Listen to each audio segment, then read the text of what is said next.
To the flag of the United States of America and to the republic for which it stands, one nation, under God, indivisible, with liberty and justice for all.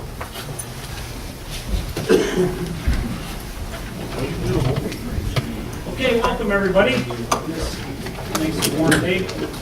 Board members, make sure your mic is on.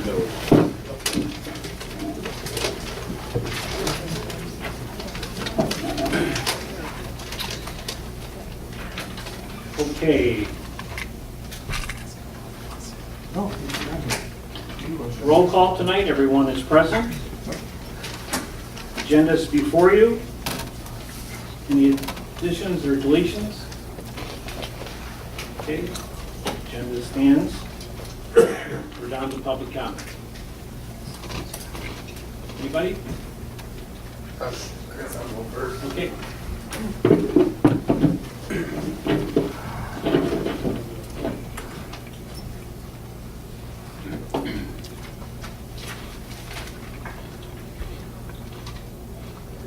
John, make sure they all see that way.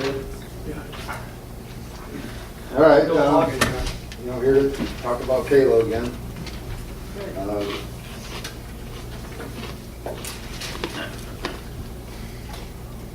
Last time I was here, right, I talked about the course of beeps, the dust, and I gave you guys copies of all the ordinances that he was in violation of.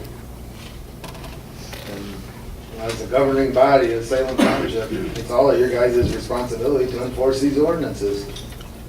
Now, it's not whether you think it's a good ordinance, a bad ordinance, or nothing. The ordinance is the ordinance. We all got to live by them. By Gary's own admission, I mean, you said you could hear them beep, beep, beeps down there on your farm. I mean, that's how far away.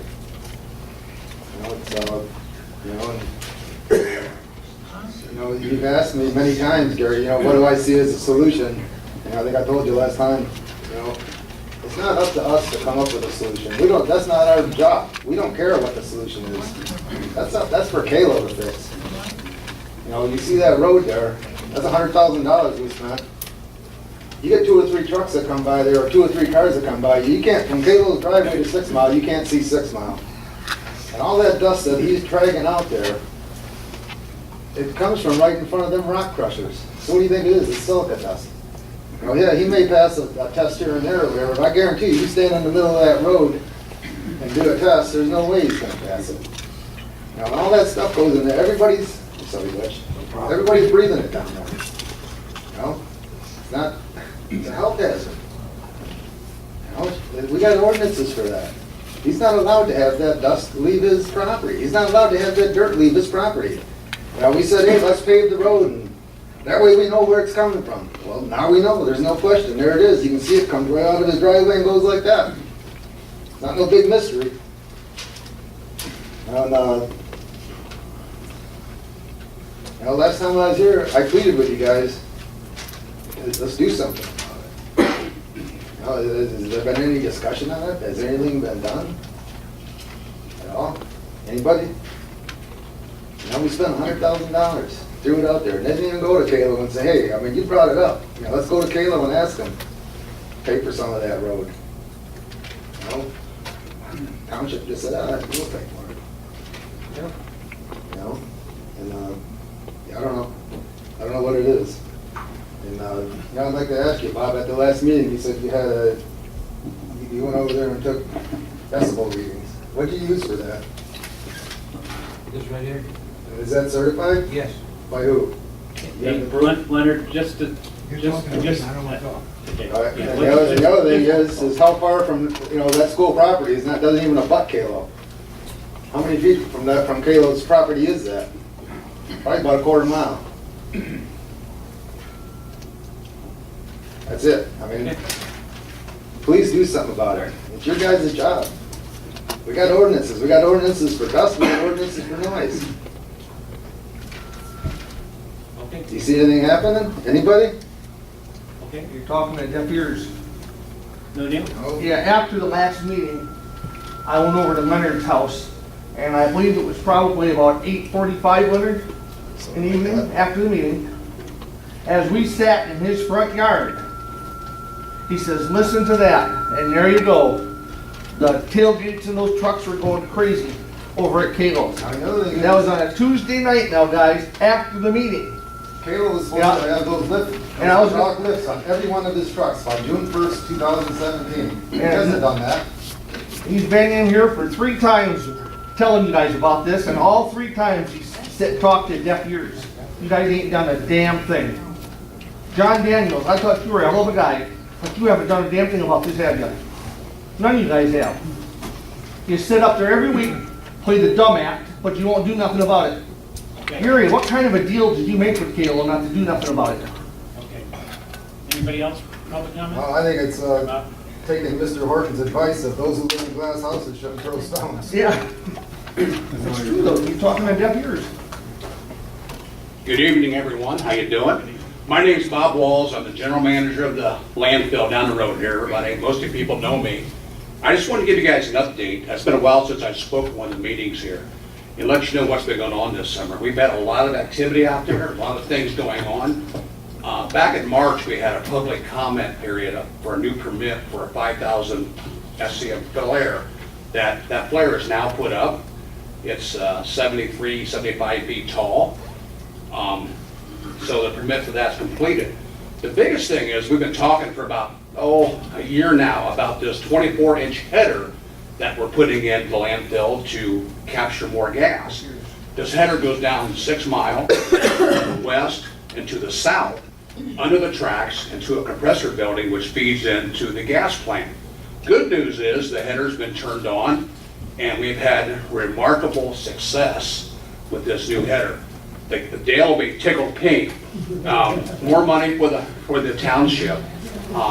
It was like 8,300 was the flow. That's a flow per second coming in there. Once we opened the gates, turned on the flare, it was over 10,000. So substantially, the good thing is, guys, it's pulling odors out of the atmosphere. We're capturing that, sending it to the gas plant. The gas plant is it's close to capacity. So what I've been told is the gas plant is looking for other options, alternatives to add on to take more gas at the site. So that to me, that's amazing. That's really good. And that whole process, we did a 36-inch under the railroad tracks, a big pipe. But the pipe previously was a pipe that went down and back up. They were losing gas on that. It wasn't getting back up and sucked into the plant. This way, a 36-inch pipe opens it up and we got better flow to the plant. The day we did this was August 2nd. That's when Dale's gonna write that number down. August 2nd is when we opened up the new header, the new flow. So that is a huge, huge story. In my world, that's a huge story for everybody. The other thing we've done, we've added about 30 new gas wells at the site we've installed. We already have about close to 400 gas wells on site. So the more gas wells, we have to replace gas wells, install new ones that captures more gas. There's a blower building where this gas system heads into. We're going to replumb this whole building. We're going to gut the whole building out and replumb it. Some of it's been there for years and it's outdated. So this is going to help also with the gas flow going in the building. It makes this really a great gas system altogether. The gas flare down here at the 6 Mile Road, everybody sees, it's turned off now. We don't need it. So by the end of the year, it'll be gone. So that is no longer running down there in 6 miles because we're getting the flow we're getting. So just in case anybody's wondering why it's not turned on at nights, it's sitting there and all the gas is going to the gas plant. Other things we've done around the site the last month, we've seeded over 100 acres of slopes out there. That helps with everything. It helps with odors, it helps with erosion, it helps with looks. So we spent a lot of money there. The other item we're still working on, I've talked about a few people about this, is our citizens drop-off center. We're going to continue to make this thing better. If anybody's been there, it's a little rough when you first drive in there off of Napier. We're in the process of getting that paved coming in off of Napier. But the fortunate thing is we got the approval to do it. We have it's a small job. So getting the asphalt contractor to come in and do it is a whole other matter. So I would think sometime in August or September, he'll have that completed. We're also going to do a new setup for the recyclables. I know that the townships had a lot of complaints about the way it's handled down there. You gotta remember, if you bring your recyclables down there, don't put them inside a black plastic bag. It just, when we take this to a recycler to process, they'll reject the load as contamination. They don't know if it's garbage or recyclables in that bag. So when you go down there, please dump your recyclables out of that black plastic bag and throw it in the garbage, the trash over there. Our loads are about, you just look in our, walk by the box, you can see 30, 40 black plastic bags and everything. How we're gonna do this better is, we're gonna set up another container there. We're gonna put steps there. I'm gonna put a temporary person there to help people, help educate them on the proper way of getting rid of recyclables and what we do take. So this should start up, and by the end of this month, we should have this up and going. I'm really excited. We partnered with Western Washtenaw Recycler. He's gonna pick up our box 3 times a week and haul it to his facility, go through it, sort it out. So this will be much, much better. People won't have to set the recyclables on the ground. They can just put it in the box and be done with it. I know Joe's planning a big grand opening down there, September sometime. Sometime that spring. So we'll have some refreshments and hot dogs and who knows what down there on a Saturday morning. Just for your information, our drop-off center, we probably get over 100 vehicles a day comes in there. And Saturday mornings, we get around 250 come in there. So it's a busy place. A lot of people uses it. So hopefully we make it better and make it more, accommodating for people. I'm sorry if I'm taking too long here. We have other items that we're putting a new scale house in. Everybody knows where the farmhouse used to sit. Well, that's been torn down to the dismay of a lot of people, and I hate to see it go too. But we're putting a new scale house there. I'm not sure if that new scale house is going to be there this fall yet or next spring.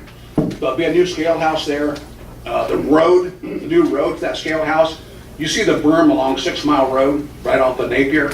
Where that berm is, it'll be torn out and that'll be a road to the new scale house, just inside the telephone poles. So it's going to be a little bit of visual, different look there at the landfill, which that's what you're going to see.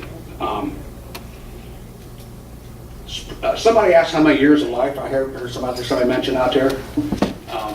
Roughly the landfill, just FYI for everybody, we have about 9 years of life right now, presently at this landfill.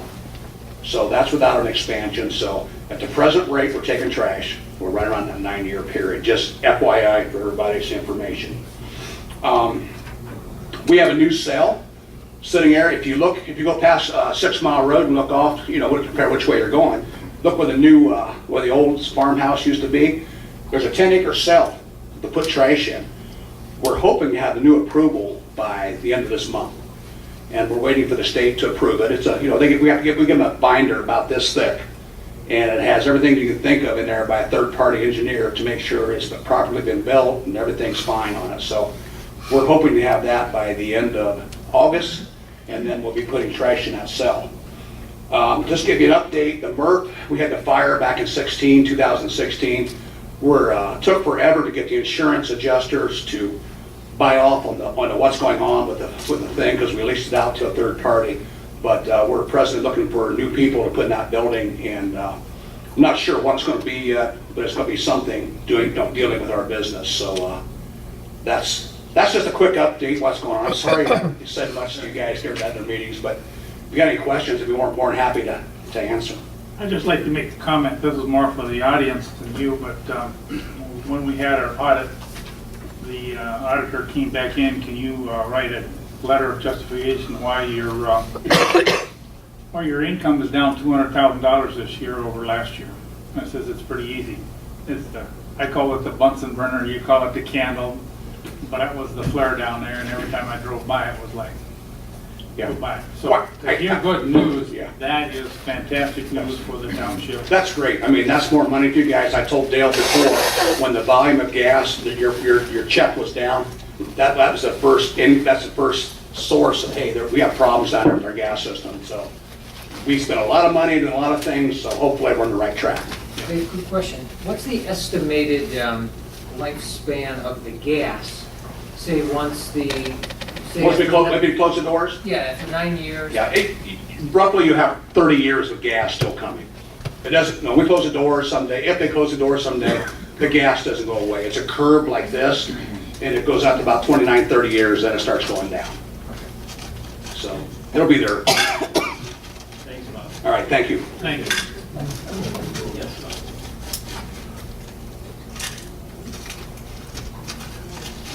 Rather than me make noise like I did last week, I got a little bit of trouble.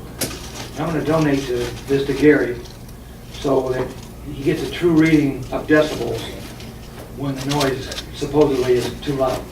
You gotta have it calibrated. No, you don't. It's better for your ears. It's gotta be calibrated to prove it in law, court of law. You gotta have documentation. Okay, anybody else? Mike?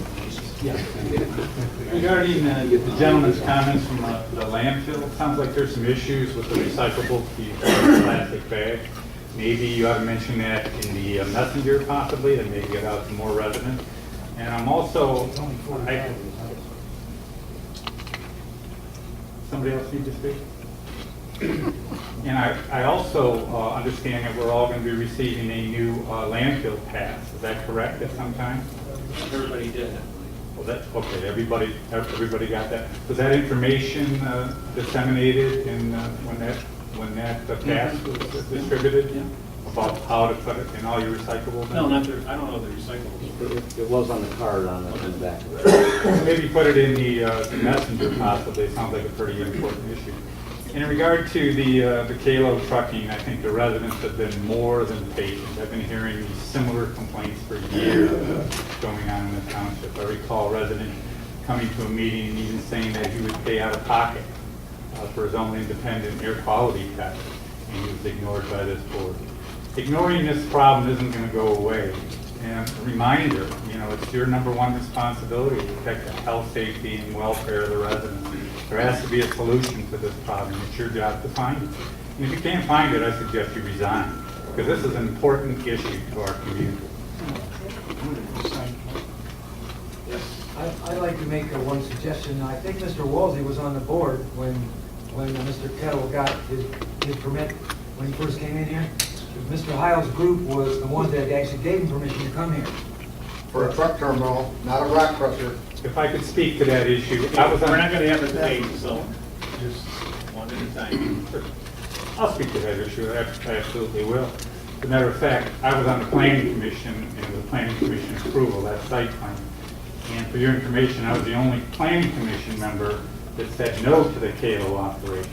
But in defense of the planning commission members, it was supposed to be a truck terminal, but those trucks are supposed to go and come once a day. That was it. There was no concrete crusher in that site plan. That site plan, or that concrete crusher, was approved under this administration, not the Heil administration. Okay, anybody else?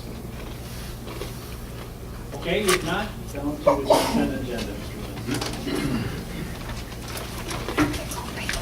I move that Salem Township approve the following consent agenda items. We have last month's minutes, July 10th, regular meeting of the Board of Trustees, and the disbursements for July out of the general fund. We have checks for $298,484.91.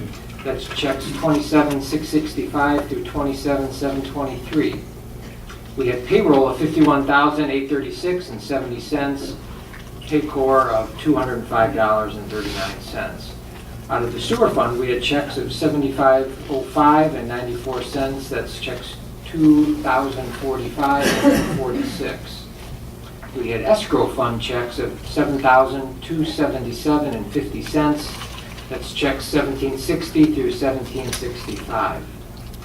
And disbursements that were paid from the USD MEDC fund of $123,932.85. That's check 11. Now for the invoices for August, there's a total of $329,654.83. It breaks down by the general fund of $233,603.44. Out of the escrow fund, $13,300 $354.35. And out of the USD MEDC fund, there's a breakdown of invoices for the sewer of $75,358.38, and for the water, $7,338.66. So do we have a second on these?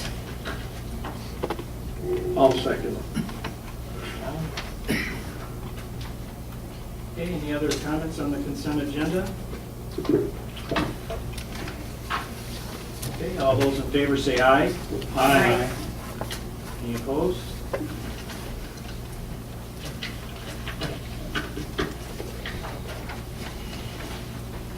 Consent agenda is passed. Okay, moving on down on our agenda are the business items under planning and zoning. We have the Johnson rezoning application, and I will turn it over to I move that Salem Township approve the land use application to rezone 2.28 acres of land located on the east side of Pontiac Trail, just south of North Territorial Road, known as tax ID number A0130030039, from office commercial to agricultural residential in accordance with Michigan Zoning and Enabling Act, as recommended by the Salem Township Planning Commission on May 21st, 2018. Can I get a second? I'll second it. Move that seconds it. Board members, you have in your packets the letter from the Planning Commission. I believe the applicant is here tonight, and this is, I think, the dentist office, and it's down from there over on Pontiac Trail, or North Territorial, I should say. Any other comments on, questions about this?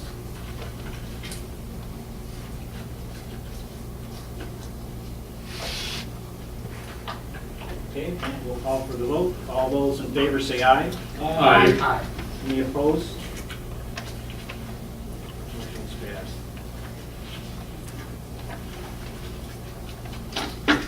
Okay. Mr. Converse. Okay, it's my pleasure to bring before you kind of a long process that I've been involved with. I move that Salem Township approve the bid from Laird Glass in the amount of, I'm going to say here, it's $42,000, or it's going to be $45,350, depending on how we want to go with the insulated versus the non-insulated glass for the foyer doors. Second for that? I'll second. Okay, just for discussion, it has been kind of a lengthy process trying to get somebody to bid for these doors out here. Contacted, I went through the yellow pages, and I went through everything I could think of, trying to find glazers to go back and do it, and finally ended up with 3 of them. 2 of them came out very, very close, and the one that I'm recommending, Laird Glass, is the salesman happens to be a resident here in the township. That's one of the reasons why I'm kind of favoring him. But the other thing of it is that it's more of a local business than here. But comes right down to it is that we can have, and this is where I want to have the board's opinion, so speak up when I ask, but versus what is in there right now is a 1/4 inch glass. It's non-insulated, non-coated. It's hotter in the summer, and it's colder in the winter. We put in the insulated glass that has all the ramifications of better all around from that point. But I think everybody noticed one of my major concerns with the insulated glass is over the years, sometimes they start to leak and you have to replace them. So the longevity of insulated glass may not be, I said may not be what it would be with the glass. But it really is not really there's heat out there, so the amount of money, the amount of energy we put in there would be slight. reduction in air conditioning and heating. So I'm kind of in favor of putting the insulated glass in there, but I guess that's everybody's opinion as to which way they think you'd like to go. Mr. Converse, just a kind of a little bit of update. So you notice, I mean, it's a big price tag, but if you look at the lobby area as you come in, we've been, I don't know, we've been dealing with this probably 5 years or whatever, but the door, one door completely will not work. The other doors, you see the corroding down at the bottom. When you leave tonight, you'll see all the corrosion in there. The issue is just, yeah, I thought it'd be a simple fix, just changing the doors and leaving everything intact. But because of how it's decaying around there, you can see it. Everything has to be changed. The glass up above it, of the whole lobby. We've had, I don't know how many people we've had come and look at it before you took, and I appreciate you taking that over, Dale. That whole thing has to be changed. These kind of look like, reminded me, the ones here kind of remind me of the old gym doors in the gymnasiums. So we're going to replace them doors with, would be kind of like the outside doors where there'd be more light coming in and stuff, give it a cleaner look back there. The question is it automatic door? Yes, the door on the south side will be an automatic layered glass. The door that they are proposing is a record door, and you said it's the same door as that they put into the picnic basket. The picnic basket is a little market down here on the corner of Ann Arbor Road and Ridge. And I went down there and it looks nice. It's got double opening doors. The other door that I did a lot of research on, I came up with another door that I preferred, but it's only a single door. When it opens, it will only be a 36-inch opening. This one here will be a much wider opening than that. And it's a quick open, quick close. They can adjust it. The major problem with the door is that when you walk from one hall to the offices, if you get too far that way, the door's going to open. So we'll have to train the staff in here to keep to the north.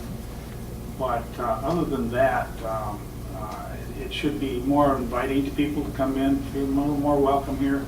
I'm excited about having something here that's modern and something that's a little bit better. In addition to that, and there's been some feedback from other board members that we really need to go back and do a number on the bathrooms. We'd like to go back and do a number on the tiling in there, which will have to be done as well. The new doors, the reason why we have to go with all new framing is this frame here is 5 inches thick. And they don't make a 5-inch thick window or whatever that support beams are. They only make it at 4.5. And I really don't know, they haven't told us whether they're going to take that 1/2-inch net to the outside of the frame or to the inside. So if they take it to the outside, that tile's got to go anyway. And I haven't talked to anybody that's going to argue, but we would like to have all that tile out there replaced.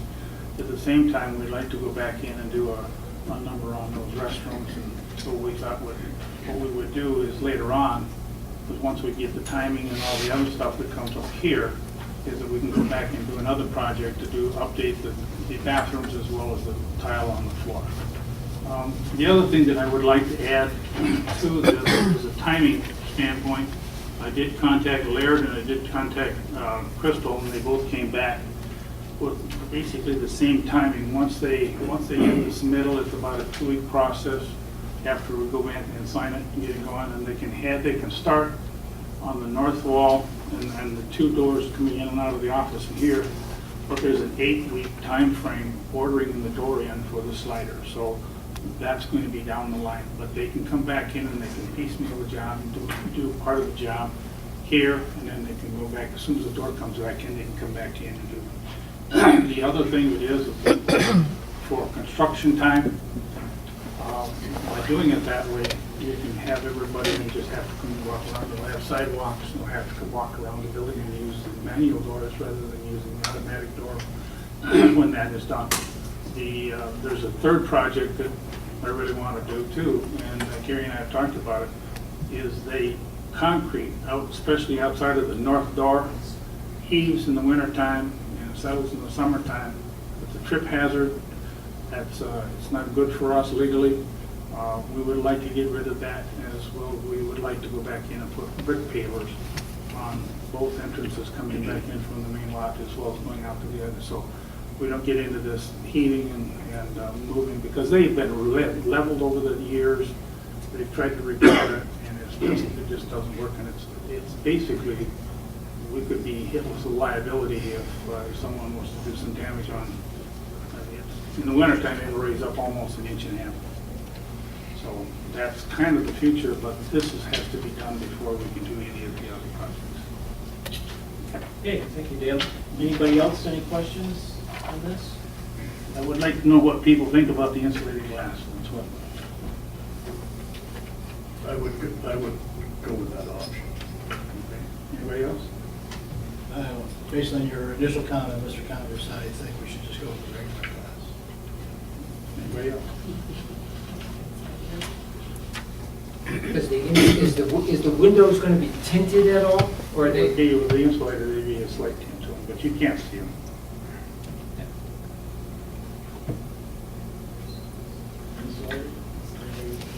I would favor with the non-insulated. I think with the doors, the way they're gonna open the G-locks and air is gonna be lost regardless. I don't think long-term it's gonna pay for itself. Is there a guarantee?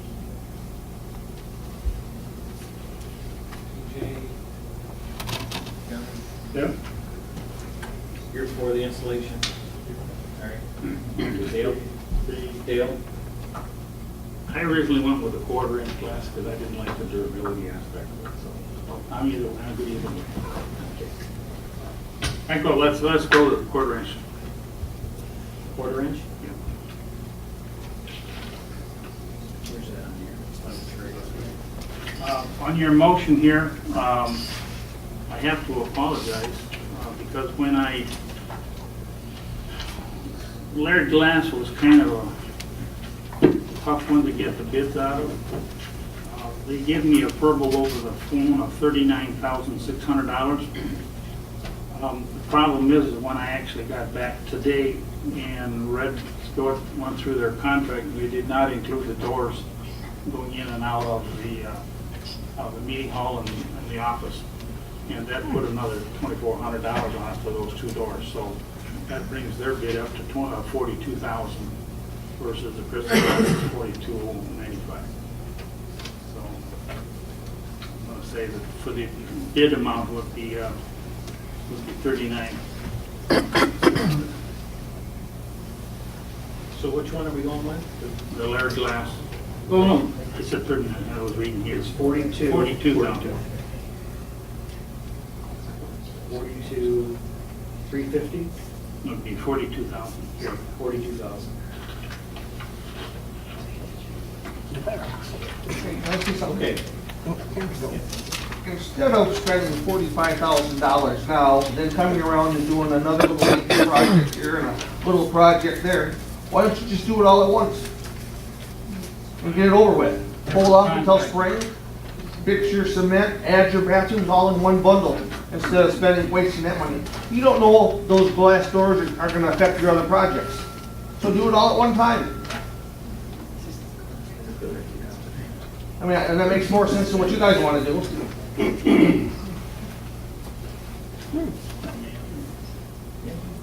I went down that road, and to get that done, I had to hire the architect. So what? You spend money on other things, hire one. That Get the added- job done right. That added another about 20% on top of that. Is his fees. Hey, the way you guys like to waste money, it ain't that, do it. $100,000 on that road down there was. Yeah, $100,000 your kilo. Okay, Linda, do you have questions? Yeah, based on the dollar amount, I assume that this was either a sealed bid or you guys are waiving your purchase policy tonight. It was basically came in on my email. Again, your purchase policy is real clear. Over $10,000 is sealed bid, or you need to waive the policy tonight.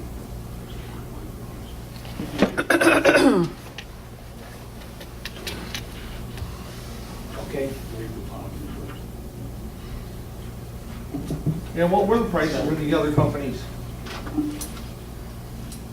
Supervisor, to the extent there were any problems with not following the policy, then one option the board would have would be to waive the strict requirements of the bid policy and proceed to accept the 3 quotes that were submitted. Okay, board members? Mr. Supervisor, I move that we waive the policy for 3 sealed bids for this specific project on the window wall replacement. I'll second it. All those in favor, say aye. Aye. Any opposed to it? Okay. For the board, board would share with the audience, the Laird glass came in at $42,000. Crystal glass came in at $42,095. And Wolverine glass, which is our extra, came in at $64,760. Okay, so the motion's on the table to, TJ made the motion. Mr. Supervisor? Who's, oh, Dale, I'm sorry. Mr. Supervisor, can I make one quick comment, please? Mr. DeLuca may be able to speak better to this suggestion. In regard to Mr. Convert's statement that the pavers, you won't have any problems with the pavers moving, and they will move with the freeze thaw. But the only benefit with the pavers is you'll be able to reset those pavers because they're individual units. You can dig out the substrate and reset them if they do bind in the doors. Would it be possible to possibly cut back a section of that concrete? Because what's happening, there's no foundation, there's no footing underneath that concrete. And frost is getting up underneath and it's heaving and it should settle down, but over time, it's not settling back down all the way. They cut back or took a section of that concrete out and put a 42-inch foundation in underneath that piece of concrete, would that be more of a permanent solution? Yeah, if you wanted to keep the concrete, what it would be considered would be a frost pad. You would, instead of doing a supported slab like you're, I think, referring to as with a foundation and then a hollow spot in the center of that where there would be no solid dirt or anything that would freeze and heave. What we would do in the past would remove that section of concrete in front of any doorways, dig it down 42 inches, the width and so far out, the swing of the door, and that would never move. And that is an option. It depends long-term if you're going to do brick pavers throughout or if you're going to keep it concrete. That's something that can be discussed at the time. Okay. But it's a good comment, Mr. Walzing. Yes. And the reason I believe, again, this is in front of us right now, is because of the conditions of those doors, that they almost probably won't make another year or come springtime because of how corroded and how deteriorated they are. And that's why, again, we've got this in front of us. Another comment that goes along with that, Rick, is the fact is that if you go out there and open up the door, you see basically there's a piano hinge type of joint that was put on there because the bottom hinge of the door is rusted and gone. There is no bottom hinge on those doors. All 4 of them are gone. And they put those piano hinges on there to make them last as long as they have. So I think that the structural integrity of that whole thing, you can go out there and the little caps that are over there, just kick on them and just stuff falls on them. It's galvanic corrosion, it's salt, dissimilar metals, it's on top of concrete, born disaster, and that has to be addressed. Because the structural integrity of those walls That's are. more of a reason to get an architect in here and do it the right way the first time, instead of fiddle around. Okay. All right, motion's been made. Call for a vote? Yep. Okay. All those in favor say aye. Aye. Any opposed? Motion's passed. All right, moving on down to Wow.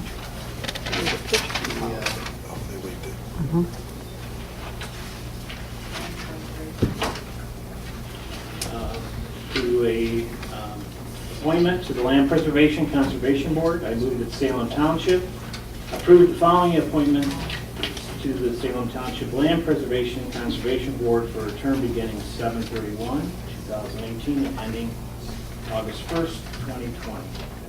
Susan Beejan. Have a second? Second. Lucas, any comments on Ms. Beejan? All those in favor say aye. Aye. Any opposed?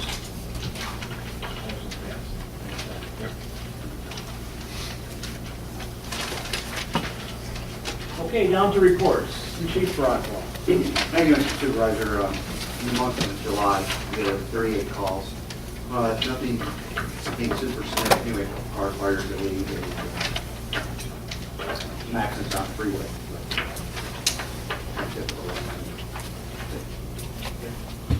I have a quick question.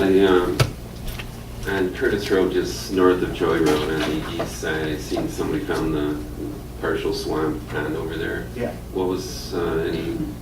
So unfortunately, Deputy Risha assisted us on a call where a gentleman decided to park his vehicle inside the ditch. Oh, wow.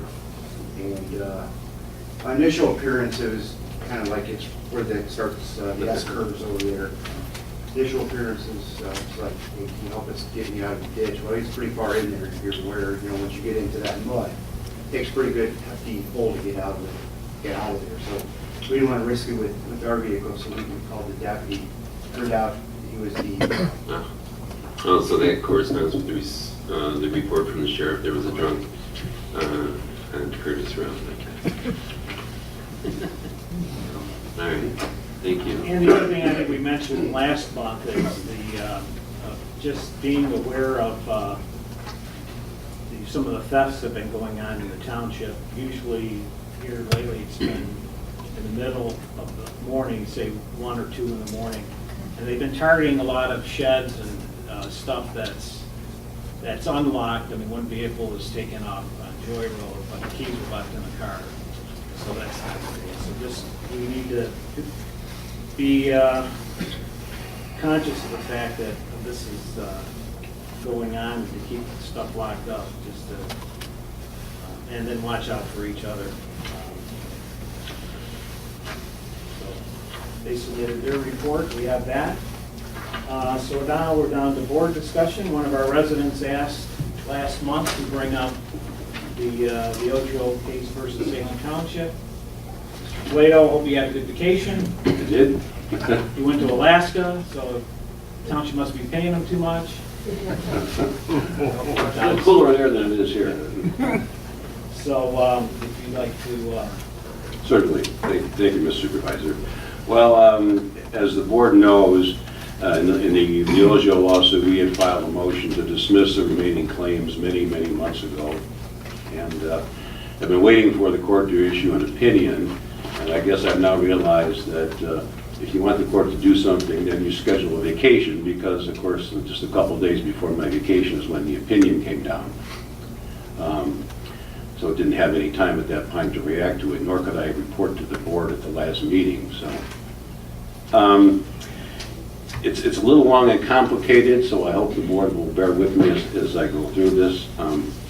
As you know, Carol Leojo's lawsuit against the township and individual board members was filed 3 years ago. And since the time the lawsuit was started, the township attorneys, through the MMRMA, the township's insurance carrier, have filed a series of motions to have parts of the case dismissed on the basis that those claims were not sustainable as a matter of law. The case was assigned to federal Judge Denise Page Hood, who has a reputation and is known for favoring plaintiffs in cases, and is also known for very rarely granting motions to dismiss in favor of defendants. However, in spite of that, in spite of her general attitude toward cases, we were successful in having Judge Hood dismiss at least 4 out of the 5 claims, actually 4.5 claims. There's sort of a half claim remaining. So we felt very successful in getting 4 of the 5 claims dismissed as a matter of law. So we have one remaining claim of Carol Leojo that's the court did not dismiss as a matter of law.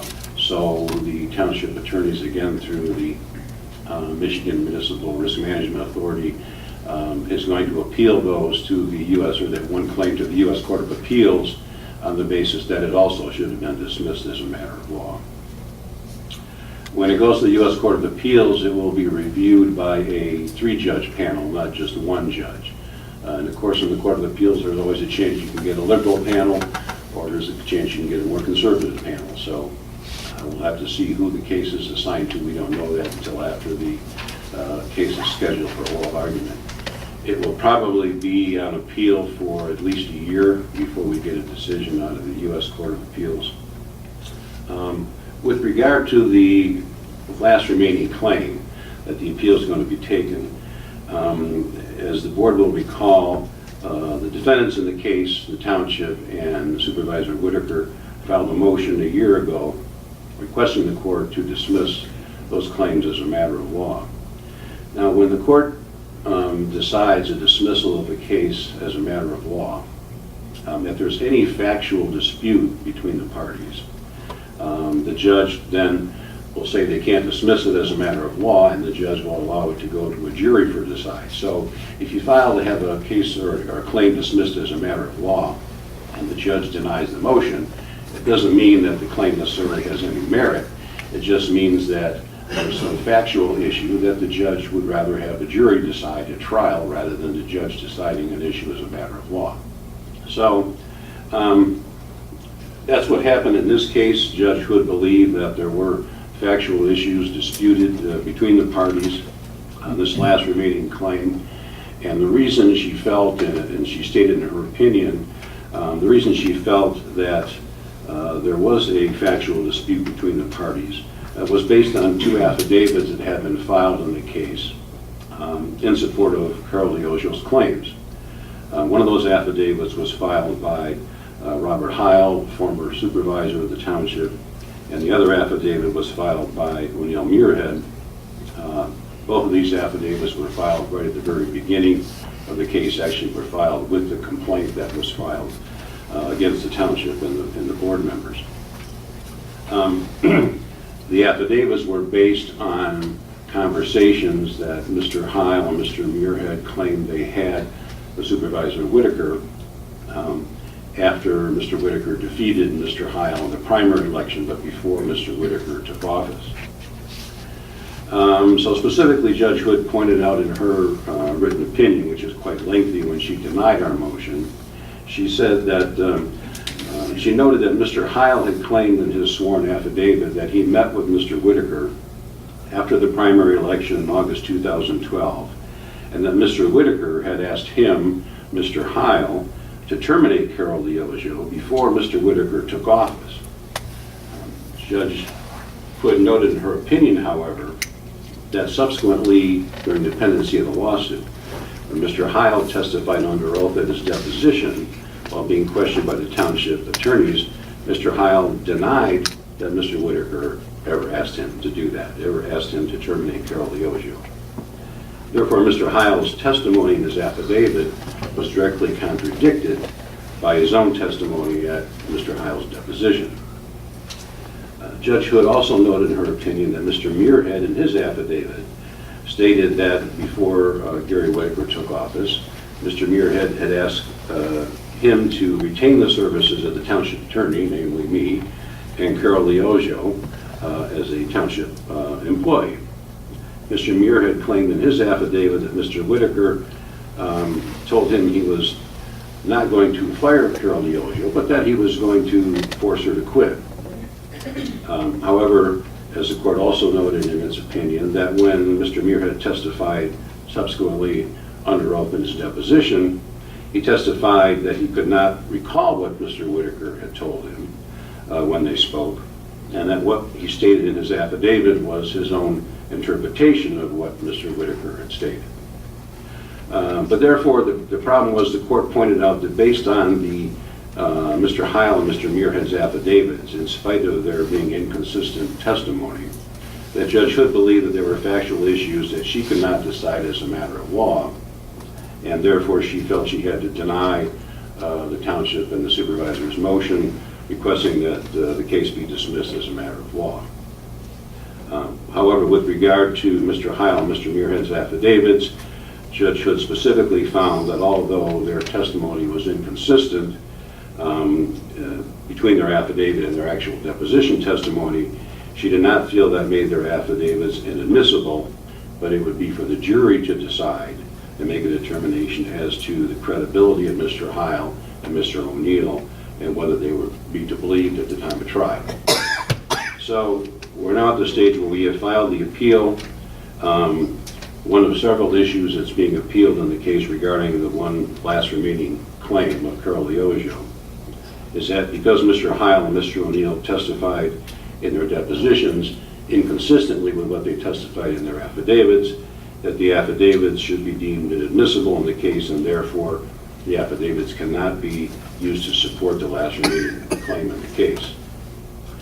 We expect that the case will remain in the Court of Appeals for at least a year, during which time there won't be a lot of activity other than a lot of briefing will take place. Briefs will be filed by both sides. The court will set oral arguments. Those will take place in the Sixth Circuit Court of Appeals in Cincinnati, but that will not be until sometime probably late into next year. So if the board has any questions, that's kind of the brief synopsis of where we've come. Okay. Any questions for Mr. Clayton? Hey, Ed, are you denying, though, that after we had our conversation that I called you? This is the board's turn, Mr. Mayor. Well, He knows what I'm talking about. so, I've never testified with you. You know what I mean, Ed. I know, I You're a never, good man, Ed, don't fool. I've never denied that you called me out. Okay. all right, anybody else? Brian, you have something to say? Once the board's done, I don't want to jump in. You're welcome to. Mr. Plato, was there a lot of time difference between the affidavits and the deposition? Because, I mean, I'm getting older too. You forget sometimes. There was some time, but like I said, the affidavits were prepared probably before the lawsuit was filed, and were actually filed with the original complaint 3 years ago. And then once the discovery phase, which is, the initial phase in the case, depositions were scheduled. Of course, we took the deposition of Carol Liogio, and her attorney took the deposition of everybody on the board here, the employees in the township, and the township attorneys also deposed Mr. Muirhead and Mr. Heil. So was there a lot of time? No, it was a matter of months, but I wouldn't say that was the amount of time where the testimony should have changed that dramatically. And as far as if the case does go to a jury trial, I'm assuming is what you had mentioned, will the jury just hear the depositions, or would everybody get back up on the stand again? Everybody will get back on the stand again, and then it will be up to the, they would testify live again at trial, but the attorneys can use both their deposition testimony and any affidavits to cross-examine them and what they said previously. It's what we call impeaching a witness. So that's not like if somebody commits perjury, that's different than, I mean, so really you have three chances to speak. Brian, believe me, there's no perjury. But I mean, you have three chances to speak for this particular case. An affidavit, a deposition, and then live. Well, in this case, you would. I mean, normally you don't have affidavits filed in a case. You can.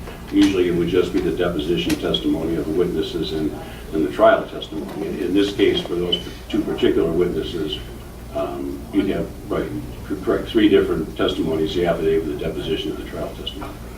But you think that'll be at least a year to go through the appeal? That'll be at least a year away, correct. It'll be at least a year probably before we get a decision out of the Court of Appeals, and then it'll have to come back to the trial court, assuming the Court of Appeals doesn't dismiss it. It'll come back to the trial court, and the trial court would then have to schedule a trial.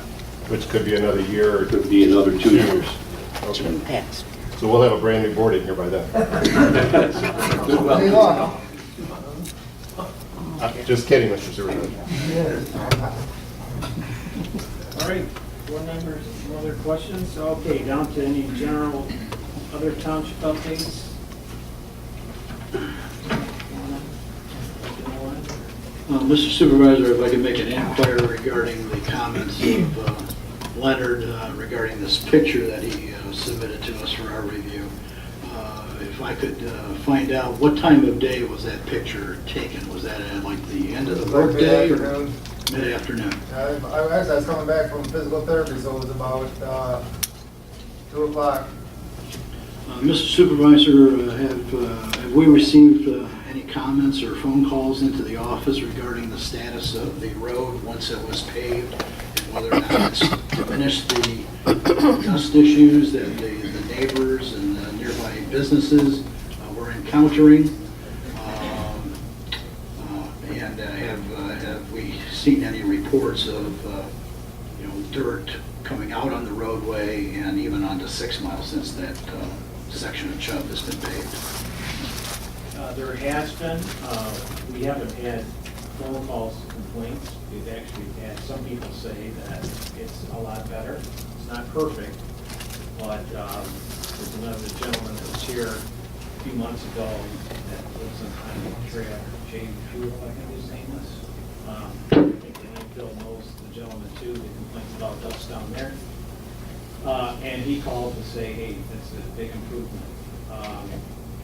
But anyway, so that's about the only thing we've heard. I have talked to the road commission and have talked to the county. I've also talked to Kalo, and because of the dirt that's coming out of it. Now, what the road commission is saying that they have the weight masters and stuff like that to come in and enforce it if they feel there's a need for it. They said they sent somebody out, I haven't seen those. But the road commission at that time, they say there's other dirt hauling, where they get the limestone, or that they have the same kind of problems that we have down here.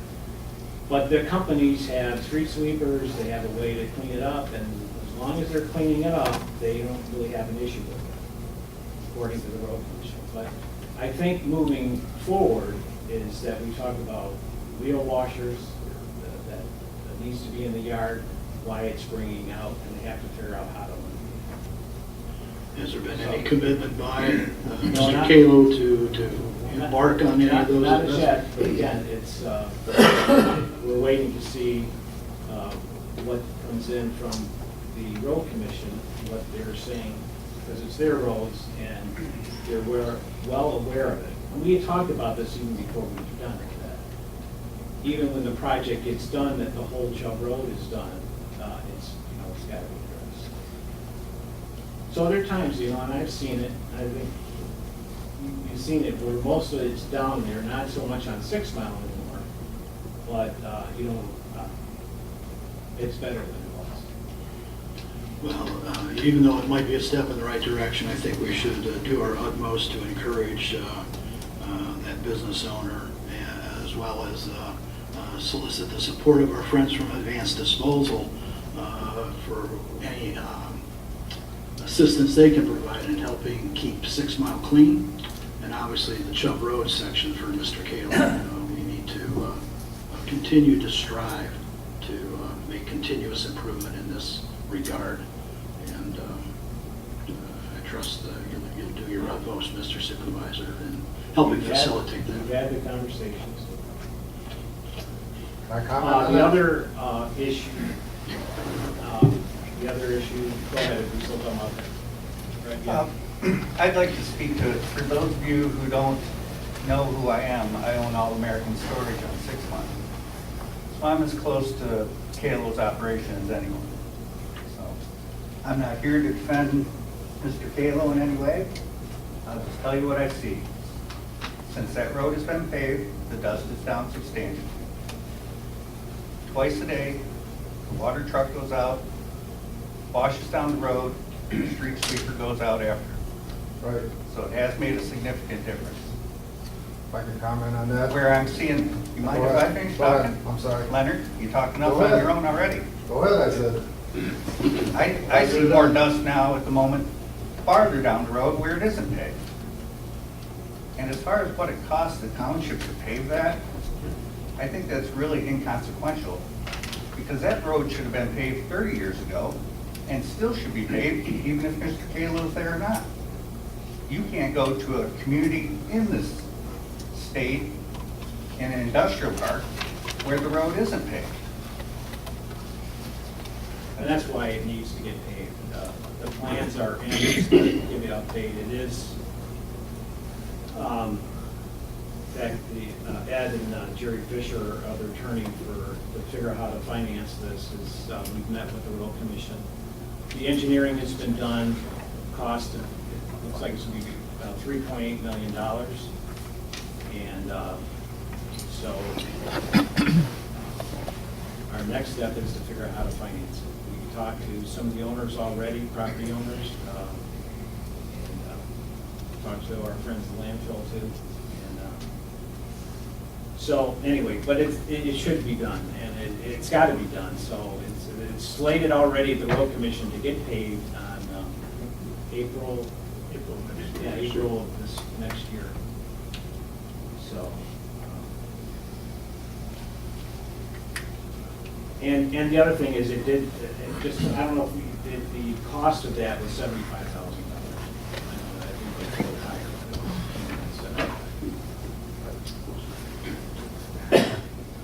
Yeah, when he goes out there and sprays that water several times a day, that's all that does is cause erosion on the limestone base that's on the side of that road. And then when they bring that street sweeper, it doesn't suck the dust up, it just redistributes it onto the other property owners onto the side of the road. So, I mean, he's taking his dirt, running it all up and down the roads and then just leaving it there. He's not sucking it up and taking it back. And if you go down there and look at the erosion of that road already caused by that guy to come out there and spray that water daily, 3 or 4 times a day, it's gonna erode it's gonna compromise the edges of that road. Mr. Supervisor, I agree with Mr. Trent. We need to keep the dirt inside of Kayla's yard. We used to do the structures for the wheel washers for levy trucking downtown. They're iron ore pits. And those trucks would come out of that wheel washer spotless before they went out on the county road or state road, whichever it was. And if, on a daily basis there was, and it was a bigger operation, but there was a weighmaster or somebody out there that would hit them with a ticket. But it's obvious that they're bringing it from the yard out onto the road. And they need to come up with some kind of solution that they can keep it with their... They are working on it. Basically, we talked about the wheel washers, talked about even the paving of their yard, because that's where a lot of it seems to be coming from. Sure, they have an apron to drive on before they come right out onto it. So, Are you gonna get the same problem with all the other trucks once it's paved? All the other trucking companies along 5 Mile? I mean, possibly, I don't know to the extent of what Caleb's doing. He's obviously more active than the ones further down the road, but possible. well, they try to water their yard down. You see them watering their yard. And then if it's dirt or whatever underneath, it's picking it up and dragging it out. Dragging it right back out. So that's why something's got to be done. Sure. So he's well aware of it, and he's got to come up with a solution to it. Okay, any other updates? Okay, down to public comment. I guess in the meantime, we all just breathe it and suck it up until Phalo comes up with a solution. I mean, you need to put an end to it. It's his responsibility. He said he was gonna fix it. He said he would prevent that, and he's not. That was part of the agreement that he signed. Okay. The wheel washer solution that you're speaking of, will that just apply to Kalo? How about all the other private businesses that come and go through that have been generated from the concrete crushing operation? I mean, they're going to generate an enormous amount of dust as well. How will that apply to them? I would think anybody that enters that yard, when they exit, they need to go through a wheel washer, period. It's part of Kalo, regardless. That would be my thoughts, or I would only think that that's what they would do. Okay, anybody else? All right. Remember Saturday is the Corn Fest down here at the church, so they always put on something nice. So if you're not doing anything on Saturday, I'm sure they'd love to see you. And it's a great festival that they have every year in the township, so we appreciate you supporting that. And that's it. Appreciate folks coming tonight. Have a great evening.